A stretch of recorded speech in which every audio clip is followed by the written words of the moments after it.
Hi, welcome to The Dish. My name is Andre Sosa, and I'm here with our film expert, Dylan Ferry, and our science enthusiast, Brenden Gill. And we're going to be posing a couple questions and discussing science and sci-fi movies and film. So let's first start about where these movies all started, where it started from the very beginning, before we ever landed on the moon. Have any of you seen any of these movies, such as 2001: A Space Odyssey, Man on the Moon, or Day the Earth Stood Still? Of course, Yeah. Okay. What do you think about these movies? Well, 2001: A Space Odyssey, it's automatically a classic. I mean, the movie's just perfect. But it's very confusing at times. You have to really follow it and to kind of pick up on the scientific accuracy in it. So yeah, the story's not, yeah, it's a little outdated, I would say. Yes. A lot of the science is very amateur. It seems very old and unrealistic. But back then it was probably, yeah, it was prime. Yeah, because it was way ahead of its time when it was being made, though, because the special effects for it were just way ahead of its time, and movies today still can't even really. But top it definitely set precedent for essentially the future of all sci-fi movies in general. You know, there's no filmmaker who's made a science movie that doesn't know 2001: Space Odyssey. It was a pioneer for its time. What it did, it helped pose these questions in which people started asking themselves, like, how would space feel like? How is the future going to be like? What does the future hold in store for us? And it definitely was that pioneer, that movie that set its foot in the future and had all the rest of them follow in suit. And now this movie came out before we ever landed on the moon. But then, of course, the famous event of 1969 happened, and we got our one small step for mankind, one small step for man, one giant leap for mankind, all that jazz. And we got what I like to call the sci-fi movie renaissance. And that's where we got our typical, Star Trek, Star Wars, Alien, all the like. So how do you think these movies from the Renaissance compare to that of before we landed on the moon? Well, the moon landing definitely changed things movies as we see them and everything. It just opened up a new avenue. You started seeing a lot more space movies, it seemed a little more realistic as well now that the public and artists are more aware of what science is really like and all that, and how discoveries can really change, the way we live and our whole civilization as a whole. Yeah, I definitely agree with that. I've noticed, for example, that a lot of these movies started posing the question of, what if? Because we landed on the moon, and once we did that, we, as a mankind, as a society, started thinking about we landed on the moon. What is there something that we can't do in this moment? And they started posing questions like Star Wars, what if we had this intergalactic society? Star Trek, what if we had a more organized expedition? Alien, what if we met other life and it's hostile? It's all these questions that really people started asking themselves. So Dylan, you're a big expert on films. Yeah. Which of these movies just really stands out to you as something that really built into this renaissance of sci-fi movies? Star Wars, I'd have to pick Star Wars because Star Wars it captivated movies as soon as it came out, and it definitely made space travel feel much more realistic. But the thing with Star Wars is that it technically takes place in a galaxy far, far away. And technically, Star Wars is also not sci-fi. It's true. more realistically fantasy. That's true. They treat space travel more like a road, where space travel is more like an ocean. Yeah. But if we're going to talk about space travel being an ocean, then it has to go with Alien, because when they were doing that space travel, landing on other planets, and then they found other life, it started putting a lot of fear into people, with what if, like Andre said, with the what if questions. I'm not the greatest fan of Alien, but Alien does get one thing right. I think everyone imagines we go to another planet, say we do find life, that it's going to be kind of like us or in some way civilized. Yeah.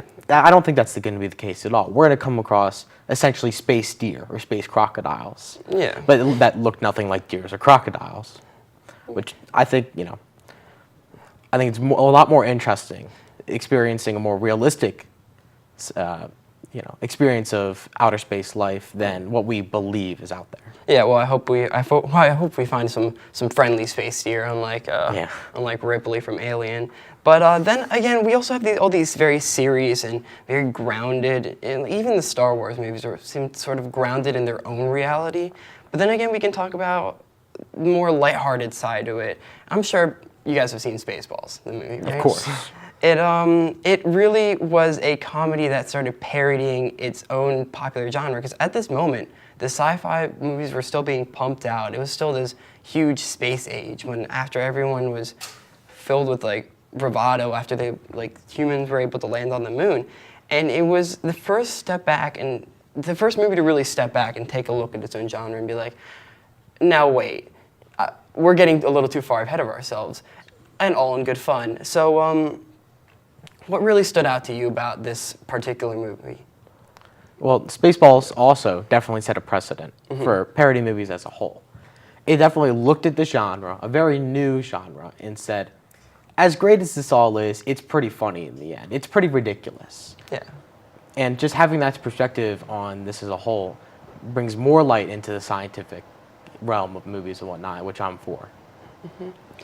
Well, the satire in the movie is great, I think, because when they're, cause on Star Wars, like when they're like scanning like the desert for other life, they'll told to comb it, which is like basically means scans. And what they'll do in Spaceballs, they'll actually have combs, and they'll literally comb in the desert as like to look for other life.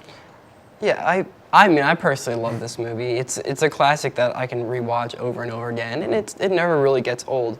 But I really do appreciate it for like what it did.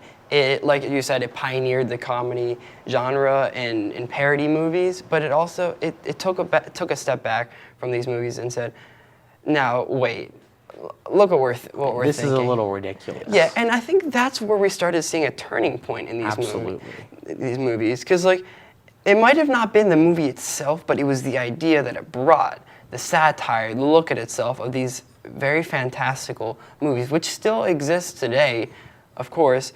And I mean, we still have those very recent Star Wars movies coming out and the next anticipated one. But it brought a new era of movies that I like to call just the new era, the renewal era of sci-fi movies. And that's where we started seeing a lot more grounded in reality sort of movies. So what do you feel about these new movies that seem to be more grounded in reality, such as Interstellar and The Martian? I think they're way more realistic than they used to be. They're not really as far-fetched with like, especially with the space travel, because like when they're doing like the space travel, they have like enough oxygen in there now, and they're also saying that they're not like coming out at that same year like they did with like Alien and everything and all those other movies. Like they have like a set date in which the movie takes place. Like The Martian, it takes place in like 2030 something, I believe. And it would make it feel like during that time period we could possibly be on Mars at that time period. So. Yeah, I think both The Martian and Interstellar did a great job of portraying science and whatnot. But more realistically, we forget scientists are people and not action heroes and whatnot. So in The Martian, you have Matt Damon or whatever his name is, Interstellar, and you have Matthew McConaughey or whatever his name is. And these, Matthew McConaughey, he was a farmer. Yeah. Or he was a now farmer. He used to do some science stuff before. He used to be a pilot. Yeah, exactly. And The Martian, Matt Damon, forget his name too, he doesn't seem, although he is a scientist, he doesn't seem superhero. He seems like average guy, and he really goes into that in the movie and whatnot. He goes down to like, this is survival. This is no longer fun. This is no longer for the sake of science.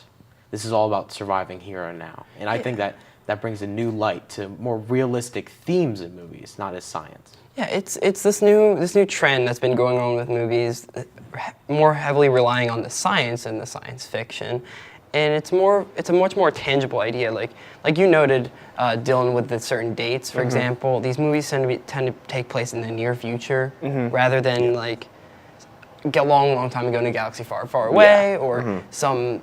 Or present day. Or some insane far future. Like, we can even bring up the fact that, like, for example, Back to the Future Part 2, where, like, they went into the future and we had all this technology in 2015. Yeah. It's 2017 now. It's 2017 now. We look back, we're like, yeah, some of these things aren't necessarily true, Yeah. but this new grounded in reality sort of movie brings up a whole new question on how we view science and fiction and how we have changed our perspective as we learn new things. For example, I know that in the next 10, 20 years, there is a plan being made to send people to Mars. It's the first mission to Mars. And I think events like this is what is really driving the imagination of people, because we have to remember that these sci-fi movies are still grounded in reality. So are there any other movies that you guys would like to bring up that share this similar ideology and similar idea of this new age of sci-fi movies? Well, can I give you something on the contrast? Yeah. Guardians of the Galaxy is probably one of my favorite sci-fi universes, simply because it seems very American to me. I don't know what it is. Like in Spaceballs, they have the space gas station. This seems very esque of that. You know, they go to that mining planet in the first movie and whatnot, and it seems more realistic and grounded. Like in former movies like 2001, that was the first time we really saw, and it kind of went away for a while, where we saw like a space economy, because they're in the space airport essentially in the beginning of the movie. And in Guardians of the Galaxy, we see a lot of that. You know, like these people have jobs; they do this for a living. They're not astronauts. They're not, you know, military men. These are mercenaries, which is a very interesting concept and whatnot. Yeah, it's a society where it's already futuristic. There's always already some intergalactic society. And realistically, I think Guardians of the Galaxy isn't too far off from the future. I think realistically, I say 200 years or so, we could have something very similar to that. Whereas a universe like Star Wars, which is more fantasy than sci-fi, ultimately could never happen. And that also does bring up an interesting point, because throughout the Guardians of the Galaxy movie, we take note that he does use a cassette as his music player, and also there's some very heavy 70s and 80s themes to it, such as like the soundtrack. The color spectrum. Yeah, the color spectrum, the way the vehicles are designed and the world is built. Also, when he's taken away by the aliens in the very beginning of the movie, it's during that time. Yeah, it's a generic alien abduction scene. Yeah, and what it does, it presents like, it's almost like a callback or a reference to how these old movies used to be during the Renaissance, the golden age of sci-fi movies. And I thought it was a pretty well-built reference, since essentially the entire movie is built around that. So coming back to the more grounded in reality sort of movies, have any of you seen the movie Prometheus at all? Yes, I actually just watched it last night. Well, that movie is pretty interesting because... Interesting is the word, yes. Interesting is the word, exactly. It sure takes a lot of understanding to know really what's going on. Creative liberties as well. Yeah. Although there are some definite openings in the plot that should be filled, and I'm crossing my fingers that I get to see them, since I'm pretty excited for Alien Covenant. But it also, it's the reason why I bring it up is because it's part of a larger franchise, the Alien franchise. Now, we know that Alien started exactly at this golden age of movies, and it has moved up until this new age of movies.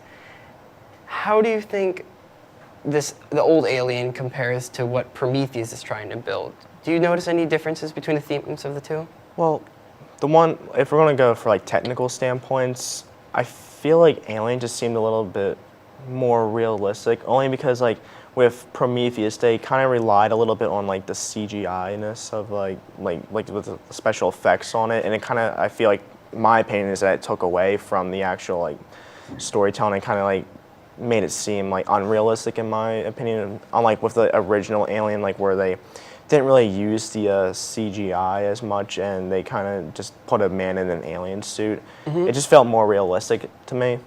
Yeah, and from a science perspective, do you have any comment on it? Have you seen Prometheus? Of course. You know, it's another space virus movie. There's really nothing else to it. Space viruses, you know, it's a very realistic idea. We go to another planet and all the bacteria is deadly. It's not too, far stretched. Yeah, well, I think this is a very interesting conversation we have, and I want to thank you, both of you, for coming on. Thank you for having us. Well, to wrap this up, I think this is a very interesting conversation that was held, and I want to thank you all for watching today on The Dish, and I'll see you next time.